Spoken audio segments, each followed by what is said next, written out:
Hey y'all, welcome to Numbers by Queen Spirit. Make sure you like, subscribe, share this video. Make sure you are subscribed to my main channel, Queen Spirit 1126, so you can receive those weekly messages that I am doing into the new year. All right, so as you guys can see, we already have a number picked. Again, Spirit picked this number 44. Use intuition because connections to angels are strong. Solutions to any issues or problems will be revealed. And then we have a drive and determination will lead to success. So there may be a little bit of worry that's coming up right now. Maybe you don't know how you're going to do something, how you're going to pay something, how you're going to make time, make it somewhere. Like it's like everything is all jumbled up. The double fours here definitely gives me a work vibe. So a lot of you guys, it could deal with work. Four represents a foundation.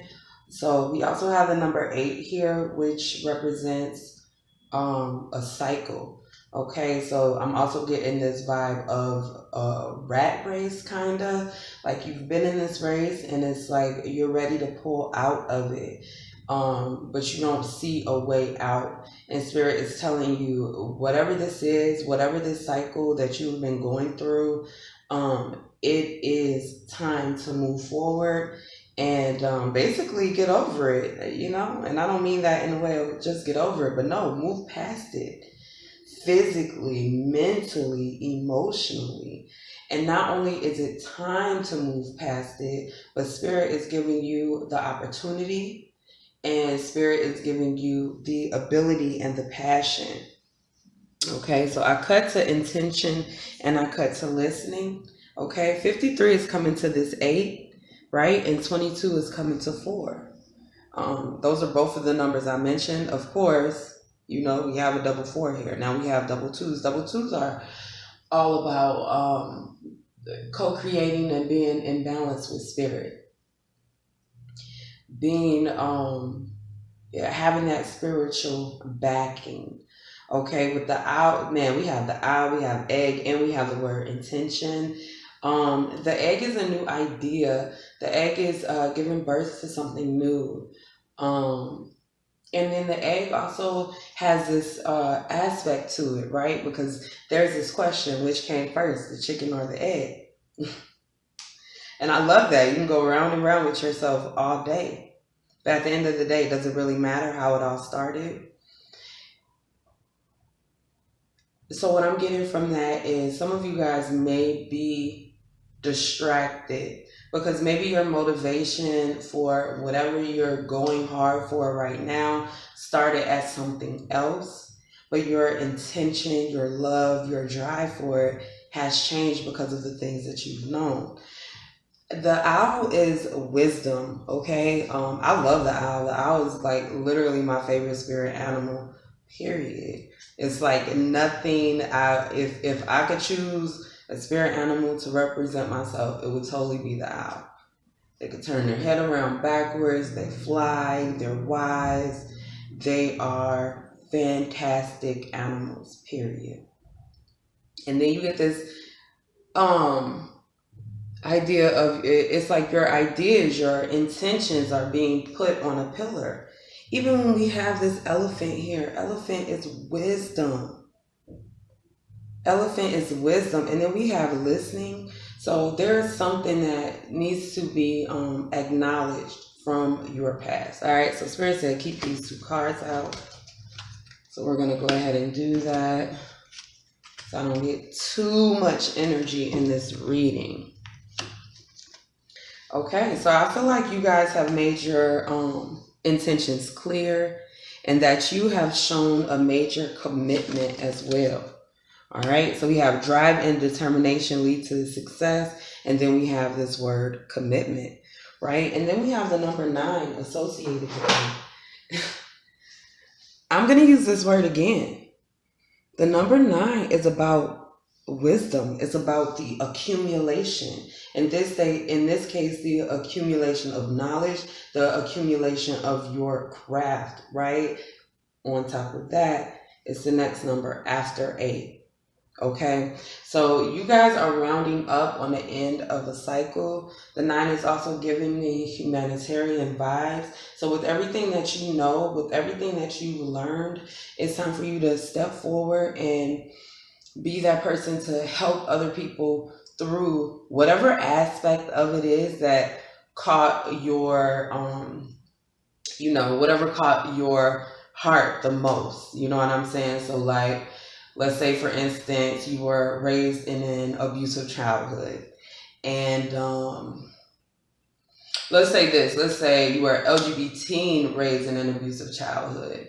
And you ended up in homelessness and you ended up in an abusive relationship and all of that. You have, and you've overcome all those things. You have many aspects of your life and who you are that can help other people, that can push other people forward, that can have other people considering something. I have this. I wrote this book last year. Well, I should say I finished it last year, and I was going back through it because I want to like reintroduce it, and I was redoing the synopsis or editing it, I should say, and I saw this quote, and it was, this person represented something, and it was that being under the influence, whether it's drugs, alcohol, the influence of other people, the influence of demonic spirits, whatever it is, it changes who you are, but it doesn't define you. So when people see you go through all of these things and they see that it changed who you are as a person, but they're looking at you like, oh, this is somebody I can look up to. This is somebody that I can learn from. It makes you an influence based off your dark past.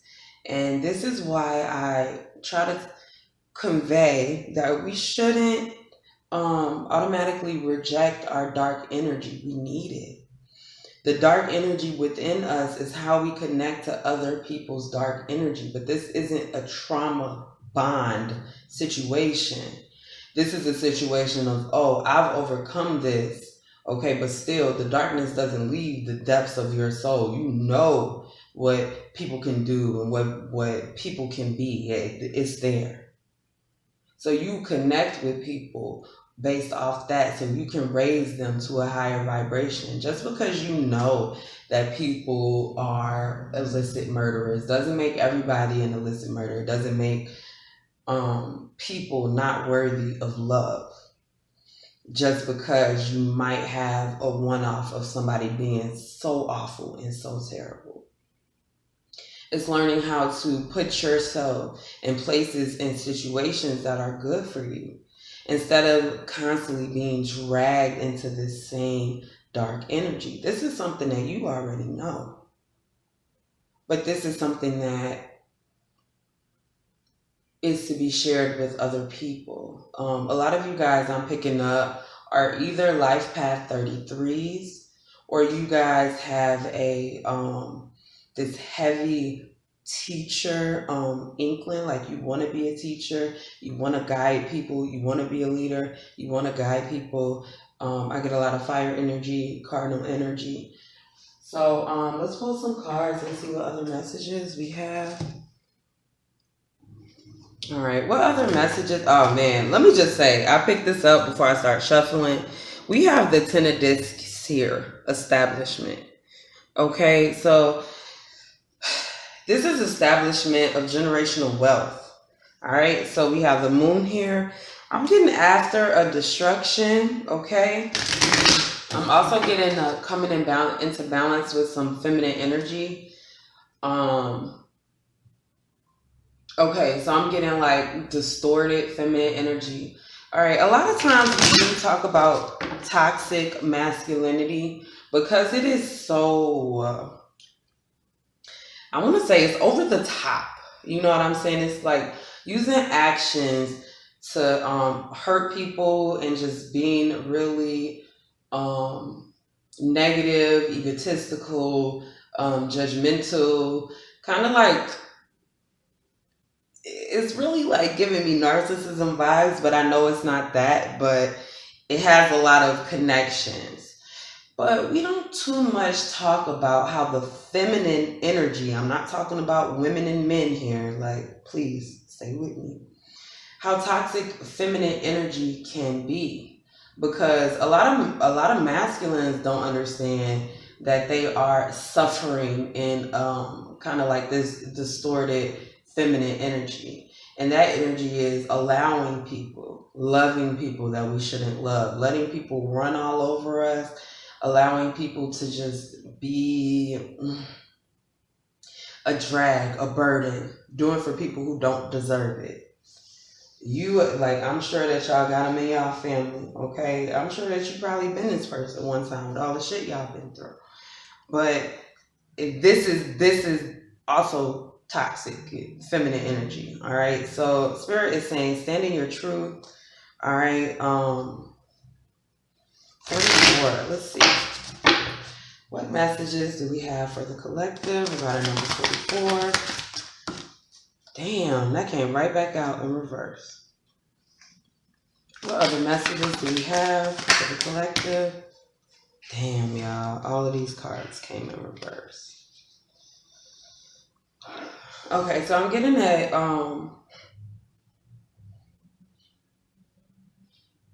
this is a vibe of something that you've turned your back on in the past. I'm going to collect one more card over here.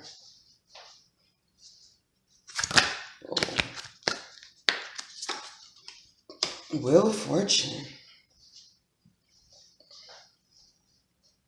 Okay, and then we have the Hermit, which is all about shadow work. All right, so I'm getting that the tables are turning. Clearly, Wheel of Fortune. We already saw the Ten of Discs. Okay, that's establishing generational wealth. That's establishing a legacy. Putting your name down. So I'm also getting that spirit wants you to be intentional. Okay, we got intent and we have commitment. Be committed, okay, to choosing happiness. Don't allow these things from the past, things that you've turned your back on before, to kind of like bubble back up within you, to change everything you've been through, because you will be challenged. Okay. I'm also getting, with this King of Swords being in reverse, especially next to the Wheel of Fortune, that there is, especially since we literally saw the King of Swords upright and then it fell out upside down, there's going to be some kind of change in authority, some kind of change in truth that people have been listening and hearing. Okay, so this is a spiritual truth for a lot of people. It could be rumors and things like that as something very 3D and rudimentary. So, like, people who have lied on you in the past, that is going to be cleared up.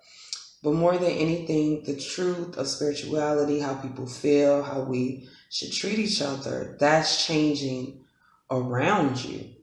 Okay, so people's spiritual truths are being kind of like thrown in their face. Okay, well, this is how you believe we should treat people. This is what you believe. And in the beginning, I was talking about being a teacher and kind of like teaching people that, just because there are shitty people out there doesn't mean that everybody is that. And I'm kind of getting that same vibe that you will be confronted with somebody who has just completely judged you because you're a man or you're a woman, or because you're black or you're white or you're Hispanic. They just come up with this thing like, okay, yeah, I know how you people are. You will be confronted with that, and it's going to deeply, I'm getting something from your childhood. It's going to be raised. I'm also getting this vibe of a child. So I'm getting a vibe of returning to childhood. Okay. I don't know what that is. Let's clarify. The Four of Cups in reverse is choosing happiness. So I'm getting this vibe of continuously choosing happiness. Even though there's somebody over there that wants to kind of end it. Ooh. Okay, so this is about some kind of secrets during childhood. Spirit, can you clarify what's the message here with the secrets in childhood? Somebody is gaining clarity. So it says curiosity, but I take the Princess of Swords as the page. Ooh. Okay, so this is another vibe of looking within, and look what's on the bottom again. This is another vibe of looking within. Okay, so I'm getting that some of you guys will be confronted with some issue from your childhood that you have turned your back on in order to be happy, in order to move. And this is right here. I'm getting that Spirit is saying don't change your plans on your happiness, regardless of what might pop up, regardless of who may pop up. You have set your intention, and if there is anything that stands in the way, and I don't mean like, hey, this plan needs to look a certain way. No, I mean somebody or something, an event, whatever, that is trying to derail you. Okay, that is something that you need to make sure you are moving past, and you could do that just by staying focused on your goal. Okay, that's all I have for this number 44. Make sure you guys like, subscribe, share this video, and I will see you next time.